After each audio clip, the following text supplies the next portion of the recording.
Order. I call Minister Nadeem Zaweh to make a statement. Minister. Thank you very much, Mr. Speaker. With permission, I'd like to make a statement on the pandemic.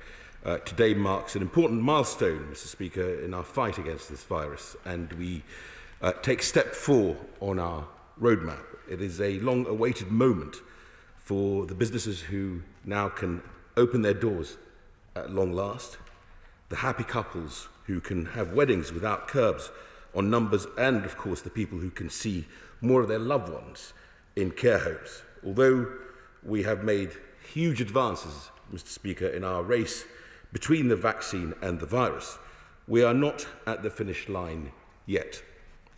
Instead, we are entering what I believe to be the next stage, a stage where we continue with caution while doing what it takes to manage the risk of this virus, which is still with us and still possesses a threat. Cases and hospitalizations have risen over the past week, as we predicted, Mr. Speaker, and we know that these numbers will get worse before they get better. Although there's never a perfect time to take this step, making the move today gives us the best chance of success.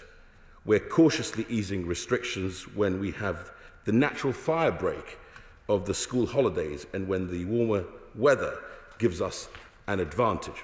So we will move forward with caution, drawing on the defences we have built as we set out in our 5-point plan 2 weeks ago.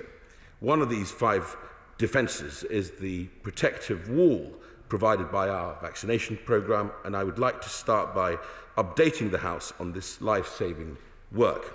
Our vaccination programme has given us extra legs in our race against this virus. The protection it has built up in people across the United Kingdom means the ratio between cases and hospitalisation is the lowest it has been during this pandemic. This reinforces the need to protect as many people as we can, as quickly as we can. And we made a 4-week delay to step 4 so we could do exactly that.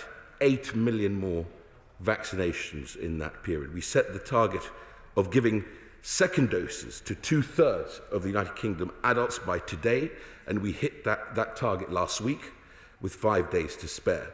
We also pledged to offer a first dose of a vaccine to all adults, and we've met this target too.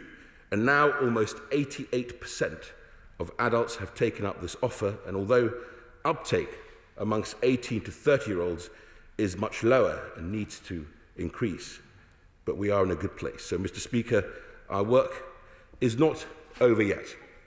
Just as we strive to reach the remaining adults who have not yet had first or second doses, we are already making our plans for the next stage, because we do not know how long immunity lasts. And because coronavirus mutates, just like flu, we must stay one step ahead of the virus. So we are drawing up plans for a potential booster program, subject to the final advice from the JCVI, so we can protect the most vulnerable ahead of winter. And we're also looking at extending our vaccination program so we can protect even more people. We asked the JCVI to consider whether children and young adults should be given the offer of a vaccine, and this advice has been published today. Mr. Speaker, before I continue, allow me to apologise to you for mistakenly referencing this on air this morning before setting out the details in full before the House. The JCVI considered not just the health impacts, but also the non-health impacts as we asked them to do so, like how education is disrupted by outbreaks in schools.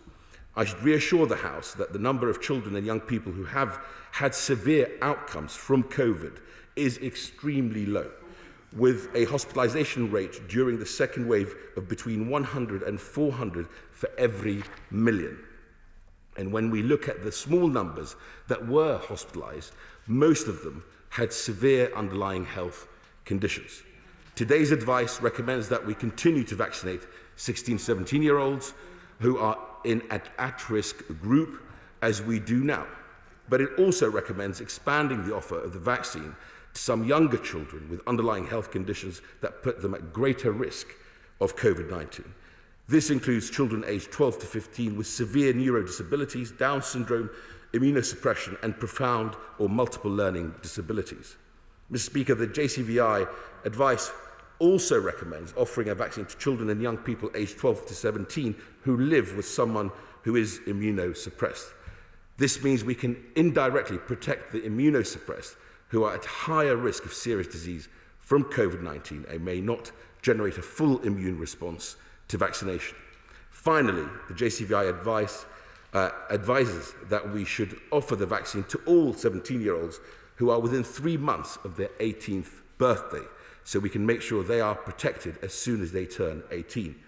Together with health ministers in all parts of the United Kingdom, the Secretary of State has accepted this advice and has asked the NHS to put into action as soon as possible. As we do this, we will be using the Pfizer-BioNTech vaccine, which is the only vaccine in the UK that's been clinically authorised for people between the ages of 12 and 17.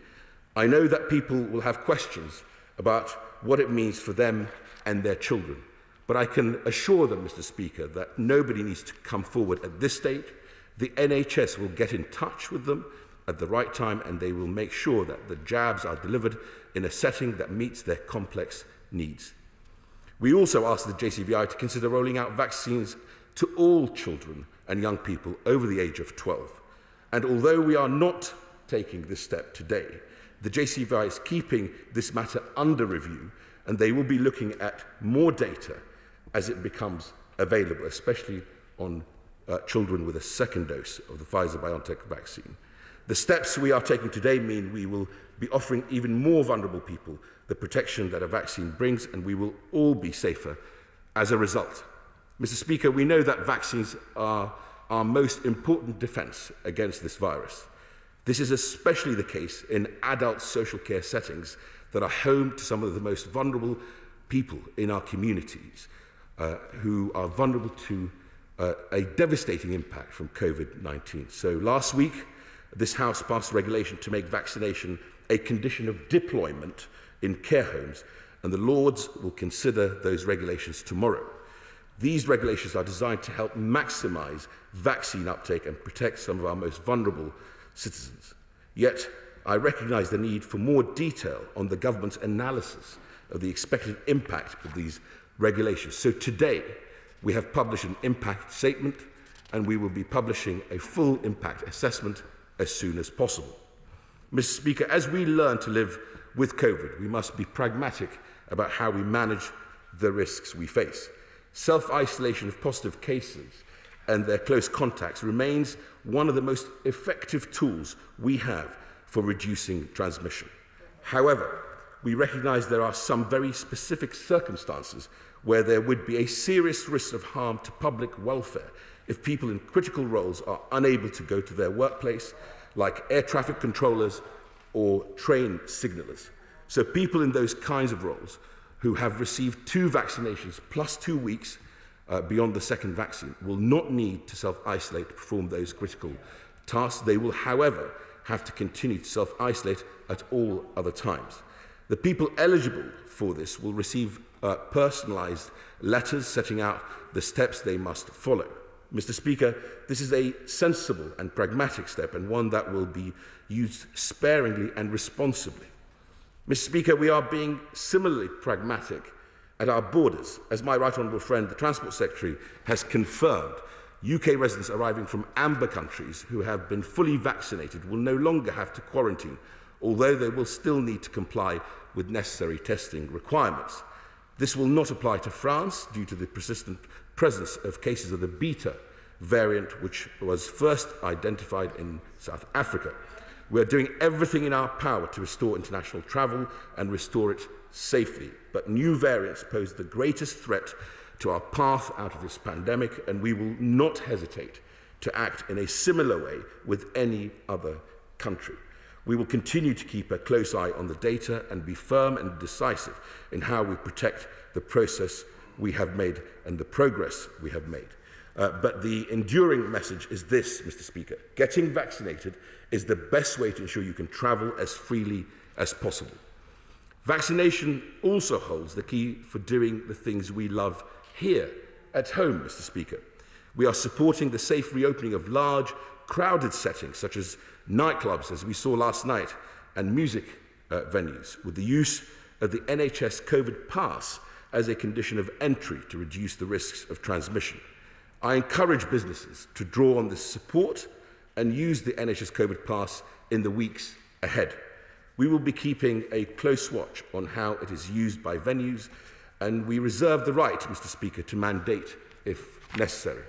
By the end of September, everyone aged 18 and over will have the chance to receive full vaccination and the additional 2 weeks for that protection to really take hold. So at that point, we plan to make full vaccination a condition of entry to nightclubs and other venues where large crowds gather. Proof of a negative test will no longer be sufficient. Any decisions will, of course, Mr. Speaker, be subject to parliamentary scrutiny, and we will ensure the appropriate exemptions for those who have genuine medical reasons of why they can't get vaccinated. And I'm clear we will always look at the evidence available and do all we can to ensure people can continue to do the things they love. Mr. Speaker, our vaccination programme has put us on the road to recovery. We should all be proud of how this national effort is helping us take steps towards a more normal life, but we must keep reinforcing that wall of protection. Getting the jab, getting the second jab if you've had the first, and getting the booster shot if you're asked to come forward. And with such a deadly virus and the continued threat of new variants, our wall of protection must be more than just vaccines alone.